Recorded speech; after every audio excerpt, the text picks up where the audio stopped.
Saudara Syahrul Yassin Limpo terbukti secara sah dan meyakinkan melakukan pemerasan di lingkungan Kementerian Pertanian. Vonis dibacakan tadi pagi di Pengadilan Tindak Pidana Korupsi Jakarta. Mantan Menteri Pertanian Syahrul Yassin Limpo ini divonis 10 tahun penjara atas kasus korupsi dan juga pemerasan di lingkungan Kementerian Pertanian. Selain pidana penjara, hakim juga menjatuhkan pidana denda sebesar 300 juta rupiah, subsidiar kurungan penjara 4 bulan. Dalam perkara ini, saudara, Jaksa Komisi Pemberantasan Korupsi menduga SYL menerima uang sebesar 44,5 miliar rupiah hasil memeras anak buah dan juga direktorat di Kementerian Pertanian untuk kepentingan pribadi dan keluarga. Kasus Syahrul Yassin Limpo ini begitu cepat disidangkan hingga jatuh vonis. Berbanding terbalik, saudara, dengan kasus Firly Bahuri yang juga melibatkan ex-mentan Syahrul Yassin Limpo. Lalu bagaimana penuntasan kasusnya? Kita akan bahas setelah tayangan berikut ini. Menjatuhkan pidana terhadap terdakwa Syahrul Yassin Limpo oleh karena itu dengan pidana penjara selama 10 tahun dan denda sejumlah 300 juta rupiah. Mantan Menteri Pertanian Syahrul Yassin Limpo divonis 10 tahun penjara atas kasus korupsi dan pemerasan di lingkungan Kementerian Pertanian. Vonis ini lebih ringan dari tuntutan jaksa penuntut umum, yaitu 12 tahun penjara. Syahrul juga diwajibkan membayar uang pengganti senilai 14 miliar rupiah ditambah 30.000 dolar Amerika, paling lama 1 bulan setelah putusan ditetapkan. Menghukum terdakwa Syahrul Yassin Limpo untuk membayar uang pengganti sejumlah 14 miliar 147 juta 144.786 rupiah ditambah 30.000 US dollar Amerika. Jika tidak membayar, maka harta bendanya disita dan dilelang oleh jaksa untuk menutupi uang pengganti tersebut dengan ketentuan apabila terpidana tidak mempunyai harta benda yang mencukupi, maka dipidana dengan pidana penjara selama 2 tahun. Vonis terhadap ex-mentan Syahrul Yassin Limpo lebih ringan dari tuntutan jaksa. Sebelumnya jaksa menuntut Syahrul 12 tahun penjara, denda 500 juta rupiah subsidiar 6 bulan kurungan. Sedangkan vonis yang diterima adalah 10 tahun penjara dan denda 300 juta rupiah subsidiar 4 bulan kurungan. Soal kewajiban uang pengganti, putusan hakim juga lebih rendah dari tuntutan jaksa. Sebelumnya jaksa menuntut uang pengganti sebesar 44 miliar rupiah dan 30.000 dolar Amerika. Sedangkan putusan hakim turun sebesar 14 miliar rupiah namun tetap dengan 30.000 dolar Amerika. Meski menerima putusan hakim, Syahrul membantah menikmati uang korupsi yang dituduhkan. Syahrul pun menyebut kasus yang menjeratnya bukanlah proyek atau izin impor yang lebih berpotensi besar untuk dikorupsi. Saya tidak pernah menerima atau megang uang yang dituduhkan untuk saya bayar sendiri. Uang ini orang lain yang bayar dan berproses sesuai SOP yang ada. Saya ingatkan, ini bukan proyek, ini bukan rekomendasi dan izin impor yang ratusan triliun. Kalau saya mau korupsi, ini bukan. Yang ditarik adalah skincare, yang ditarik adalah pembelian parfum dan lain-lain. Tak cuma kasus di Kementan, Syahrul kini juga tengah berproses hukum di Polda Metro Jaya atas kasus pemerasan yang diduga dilakukan mantan Ketua KPK Firly Bahuri. Dalam sidang 24 Juni lalu, Syahrul Yassin Limpo mengaku pernah memberikan uang 1,3 miliar rupiah kepada Firly Bahuri. Penyerahan uang dilakukan 2 kali masing-masing 800 dan 500 juta rupiah. Menurut Syahrul Yassin Limpo, ketika itu dia berulang kali dipanggil KPK dan kemudian Firly proaktif mendekatinya. Berapa kali penyerahannya masih ingat, saudara? Apa hanya sekali atau 2 kali? Yang dari saya 2 kali. Dari saudara 2 kali ya? Awalnya 500 sama ada yang 800 ya, juga? Kurang lebih seperti itu kan. 800 ya? Iya. Ya. Itu intinya apa itu? Untuk penyerahan uang itu intinya apa? Untuk tidak melanjutkan perkara atau gimana? Tidak ada tidak disebut apa-apa. Saya merasa bahwa kenapa saya dipanggil-panggil terus ini, dan yang proaktif itu mem-WA saya adalah Pak Firly. Sementara itu, Polda Metro Jaya mengatakan sedang mengembangkan kasus dugaan pidana korupsi lain yang melibatkan ex-ketua KPK Firly Bahuri. Di Reskrimsus Polda Metro Jaya, Kombes Ade Safri Simanjuntak mengatakan akan segera menggelar perkara kasus dugaan TPPU terhadap Firly untuk menentukan status selanjutnya. Yang saat ini kita sedang lakukan baik itu penyelidikan maupun penyidikan, ya.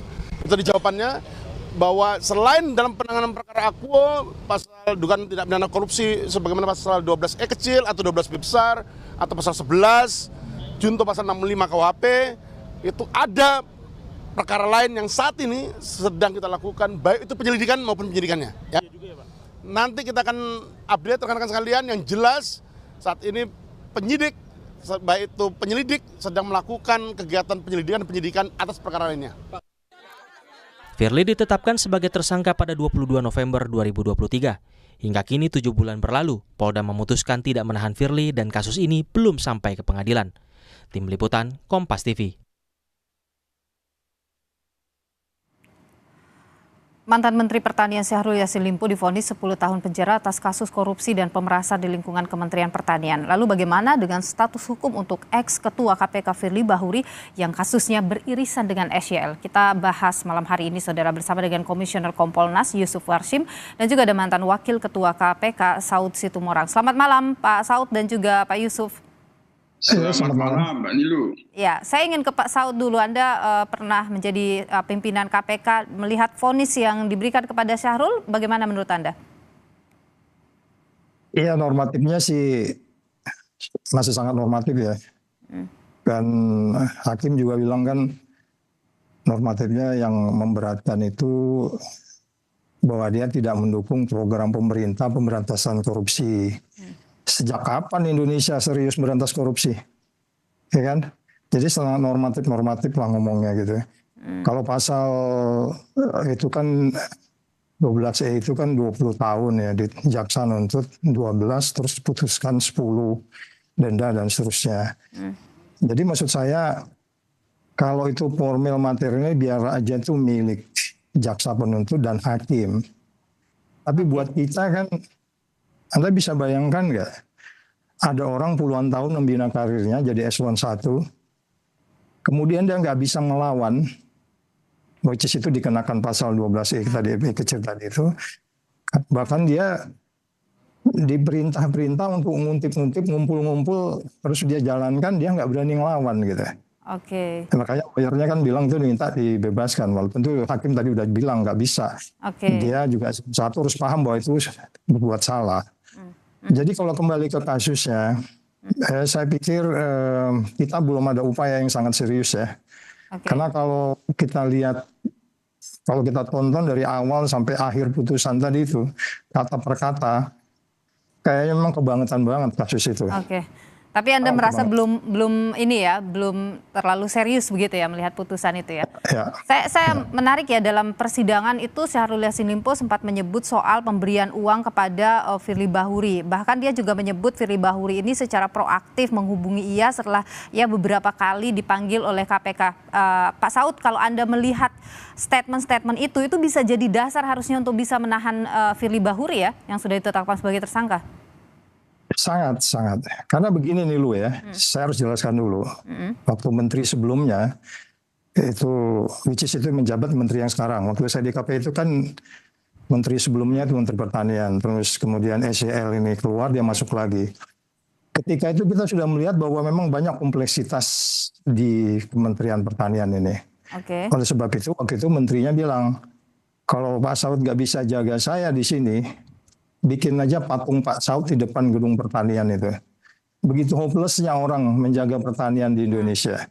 Kemudian kita tempatkan orang di situ untuk menjaga mereka.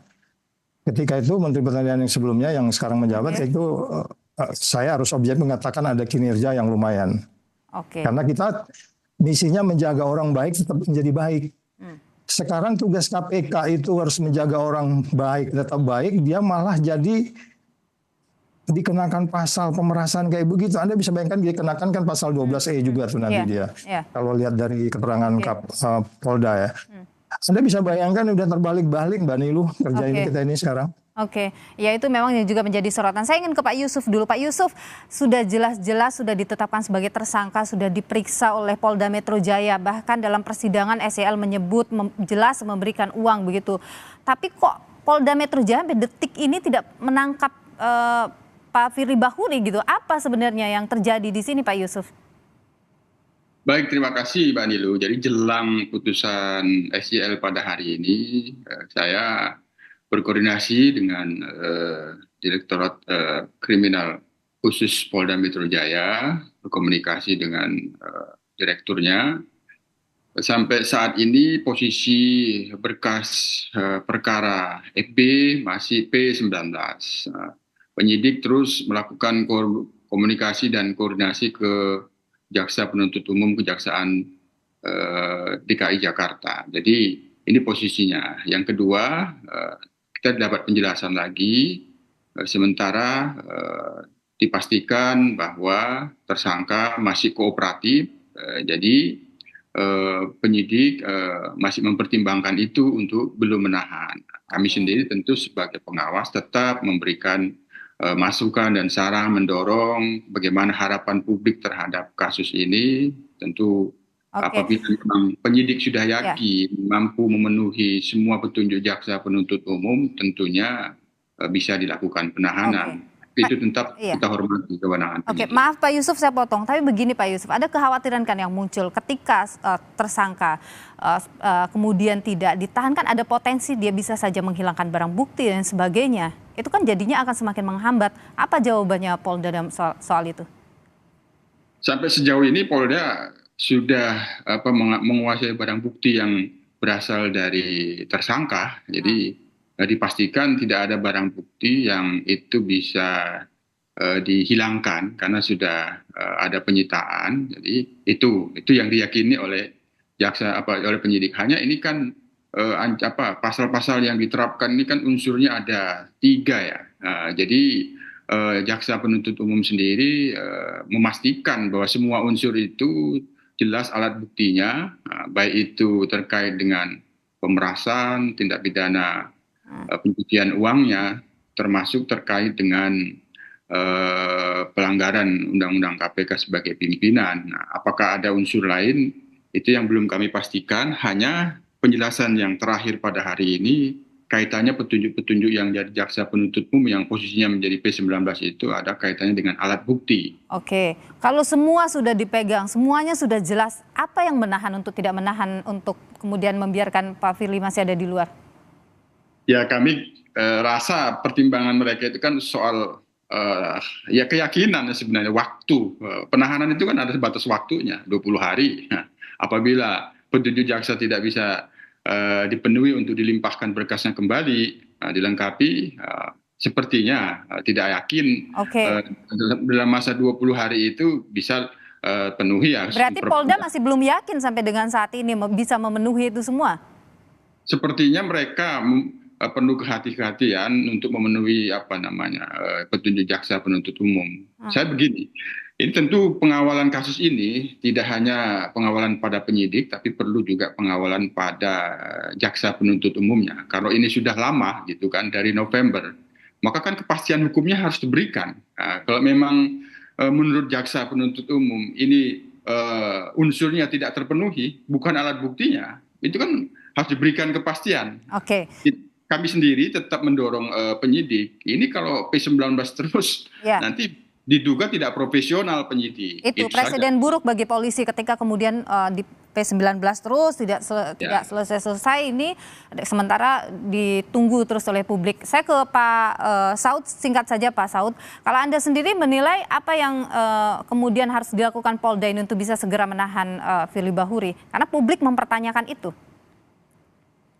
Kemarin kan disebutkan salah satunya banyak case-nya gitu. Sepertinya kayak gelondongan gitu. Jadi pasal 12E kecil atau pasal yang lain, pencucian uang, atau kemudian pasal 36 Undang-Undang KPK dan pasal 65. Nah, persoalannya kembali kan kita harus memastikan bahwa ada peristiwa pidana yang dilakukan bersangkutan. Dalam kaitan ini adalah yang kita sebut unsur pemberatannya itu sangat besar gitu loh. Ya kan? Korupsi dilakukan oleh chairman pemberantasan korupsi di sebuah negara 200 juta penduduk. Oke. Terus Anda bilang itu nggak prioritas. Terus Anda bilang itu tidak ada unsur pemberatannya. Oke, akan ada kompleksitas kasusnya pemerasan dan lain-lain, kemudian ada pencucian uang. Ambil aja yang sangat katakan lebih prudent untuk dilaksanakan. Ini pasal 36, 65 itu udah jelas kok itu. Oke. Anda nggak boleh ketemu dengan siapapun dengan alasan apapun. Pimpinan KPK nggak boleh. Oke, Itu jadi ambil satu-satu begitu ya, selesaikan satu persatu. Ambil satu aja tuh bisa sebenarnya, nggak usah mesti, kan kemarin kan Kapolda bilang itu ini banyak case-nya, kita nggak mau menyicil katanya gitu. Kalau ada kesulitan gelondongan cicil aja tuh biasa kok, nanti kemudian jaksa laporan lagi, kemudian itu dilakukan penyidikan berikutnya, itu biasa kayak begitu. Oke, ya mudah-mudahan ini kita akan lihat bersama bagaimana Polda menanggapi ini. Tentu saja masyarakat sudah sangat gemas ya sebenarnya dengan kinerja Polda Metro Jaya dalam penanganan kasus Firly Bahuri ini. Terima kasih Pak Saud Situmorang, mantan Wakil Ketua KPK, dan juga Pak Yusuf Warsim, Komisioner Kompolnas, sudah berbagi pandangan di Sapa Indonesia Malam. Sehat selalu. Terima kasih Mbak Nilu, Pak Saud.